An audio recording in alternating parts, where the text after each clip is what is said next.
Always welcome साथियों, digital class हमेशा आपके साथ। विद्वानों, अपनी प्रोडक्शन इंजीनियरिंग की सीरीज चल रही है। जो भी कंटेंट अब तक आपने पढ़ा है और आगे इस वीडियो में पढ़ने वाले हैं, सारा कंटेंट आपको पीडीएफ फॉर्मेट में अवेलेबल रहेगा। जिस तरह से मैकेनिकल इंजीनियरिंग, जनरल नॉलेज की अन्य सीरीज कंप्लीट अवेलेबल हैं।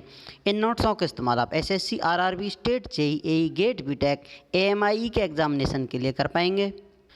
इससे पिछली वीडियो में साथियों हमने स्क्रू रोलिंग के बारे में जाना था। फोर्जिंग ऑपरेशन है जिससे बॉल्स बनाई जाते हैं, और रोल पियर्सिंग पर हम चर्चा कर रहे थे कि किस प्रकार से किसी रॉड में, किसी रोलर टाइप का जो रॉड होगा उसमें होल कर दिया जाएगा, ट्यूब बना लिया जाएगा। वो प्रोसेस रोल पियर्सिंग कहलाएगा। इसके बारे में थोड़ी चर्चा कर ली थी पिछली वीडियो में, अब डिटेल में जानते हैं इसके बारे में। तो प्रोसेस स्टार्ट करते हैं। रोल पियर्सिंग, इसमें भेदन छिद्रन कहलाएगा। ये रोलिंग कर रहे हैं हम। तो यहाँ पर इस प्रकार से जो आपका नज़र आ रहा है, ये कोई आपका वर्क पीस है। इसमें आप छेद करना चाहते हैं, होल करना चाहते हैं। जो ये मैंड्रेल है, ये सपोर्ट, हॉलो बॉडीज़ को सपोर्ट करने के लिए काम में लिया जाता है। इसमें ये रोटेशन करता जाएगा आपका वर्क पीस, और आगे की तरफ मोशन करेगा, और इसमें चलता चला जाएगा। वर्क पीस को कुछ चेंज कर देते हैं इसकी कुछ मदद करने के लिए, जिसमें मैंड्रेल एंटर कर सके। तो अपर डाई, लोअर डाई है, इसको कंप्रेस करेंगे, दबाएंगे, इसमें कुछ क्रैक फॉर्म हो जाएगा।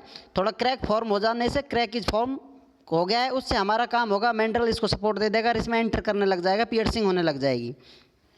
तो यहाँ आप देख सकते हैं, ये भी स्क्रू रोलर हैं, दो स्क्रू रोलर्स आप देख सकते हैं, जो कि जैसा कि बताया था, ना तो पैरेलल होते हैं, ना ही एक दूसरे के एक्सिस को काटते हैं। स्क्रू रोलिंग है, रोटेटिंग रॉड है, रॉड घूम रही है और मैंड्रेल में आकर चली जाएगी। देखो यहाँ आपको नज़र आ रहा होगा, जो इसमें क्रैक बना हुआ है, ये आगे चला जाएगा, बॉडी आगे चलती जाएगी, इसमें रोटेशन करती रहेगी और आगे चलती जाएगी। हॉलो ट्यूब फॉर्म हो जाते हैं, इसका अंदर का मटेरियल कट जाएगा, या फिर इसको इस प्रकार से फॉर्म कर दिया जाएगा कि ये ट्यूब बन जाता है। तो यहाँ इसके लिए स्पेशल नोट्स लिख सकते हैं, हम पॉइंट डाल सकते हैं। Roll piercing is a rolling process which forms tube in forging, जो ट्यूब फॉर्म करता है फोर्जिंग में। इस प्रकार के प्रोसेस से, रोल पियर्सिंग से आप ट्यूब फॉर्म कर सकते हैं, जो ट्यूब बनते हैं आपकी जैसी रिक्वायरमेंट है। तो इस प्रकार के प्रोसेस हैं। अब तक साथियों हमने रोलिंग के बारे में डिटेल में जाना था। अब आते हैं साथियों एक्सट्रूजन की तरफ, जो कि एक दूसरा प्रोसेस स्टार्ट हो चुका है, या कहा जाए दूसरे अध्याय की शुरुआत है। एक्सट्रूजन, जिसे हिंदी में शायद बहिर्वेदन के नाम से भी जाना जाता है। चीज़ों को खींचा जाता है या दबाकर निकाला जाता है, तो एक्सट्रूड किया जाता है।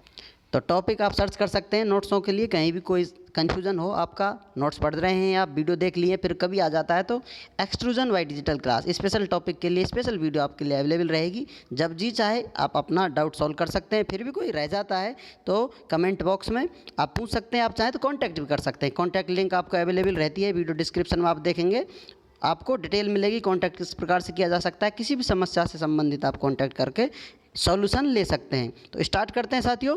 यहाँ पर एक्सट्रूजन किस प्रकार से होगा, ये प्रोसेस है आपका। डायरेक्ट, इनडायरेक्ट एक्सट्रूजन देखने को मिलता है, यहाँ पर डायरेक्ट देखने को मिल रहा है, वो बाद में जान लेंगे। अभी आप सिंपल एक्सट्रूजन के बारे में जानिए।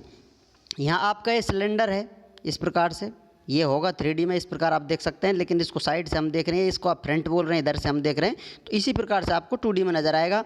ये एक डमी ब्लॉक है, और इधर से रैम इस पर फोर्स लगाएगी, जो आप लोड लगाते हैं, प्रेशर लगाते हैं, वो इस पर पहुंचता है, और ये इसको आगे दाबता चला जाता है। इसमें मटेरियल, जो आपका मेटल है, वो भरा रहता है, जैसा कि बिलेट शीट हम इस्तेमाल करते हैं। जैसा आपको बताया था, इंगोट से प्रोसेस करते करते हम फॉर्मेट चेंज करते आते हैं मटेरियल का। तो यहाँ पर हम बिलेट जो इस्तेमाल करने वाले हैं, अब इसको आप दबाएंगे, रैम में फोर्स लगाएंगे, ये आगे की तरफ इसे दबाता चला जाएगा। यहाँ पर जहाँ से इसको निकलना होगा, ये डाई लगी हुई है, यहाँ इस प्रकार 3D में देखें, ये हॉलो डाई है। अब आपको देखने में कट से लग रहा होगा, ये डाई है दोनों तरफ, एक ही डाई है, हॉलो है। इस प्रकार से आप देख सकते हैं, ये आगे का इसका फ्रंट होगा, इस प्रकार से हॉलो डाई है। इसमें से एक्सट्रूजन आपका निकल कर आएगा। जो प्रोडक्ट होता है उसको भी एक्सट्रूजन के नाम से यहाँ पर जाना जाता है। सिलेंडर, कंटेनर, चैम्बर इसे बोलते हैं, जिसमें आप ब्लड डालते हैं, मटेरियल डालते हैं, आपका वर्क पीस डालते हैं, लेकर आते हैं, उसको दूसरे फॉर्म में चेंज करना होता है एक्सट्रूजन में। तो यहाँ पर इस प्रकार से एक्सट्रूजन उसका कर सकते हैं। एक्सट्रूजन को सपोर्ट करने के लिए भी यहाँ पर सपोर्ट लगे हुए होते हैं, कि एक्सट्रूजन आपका गिर नहीं जाए। जैसा आप चाहें, जिस शेप साइज़ में घुमाना ले जाना चाहें, जहाँ सपोर्टों की मदद से उसे ले जाया जाता है। क्योंकि यहाँ पर ये इसकी थिकनेस कम कर दी गई है, इसका क्रॉस सेक्शन एरिया रिड्यूस कर दिया गया है। पहले क्रॉस सेक्शन एरिया इतना था, इस प्रकार आप कह सकते हैं। ब्लेड पीछे साइज़ में इस प्रकार भरा हुआ है, और आप इसको दबाकर एक्सट्रूड कर रहे हैं, तो इस प्रकार से छोटे क्रॉस सेक्शन से निकल रहे हैं, तो इसकी साइज़ छोटी हो जाती है।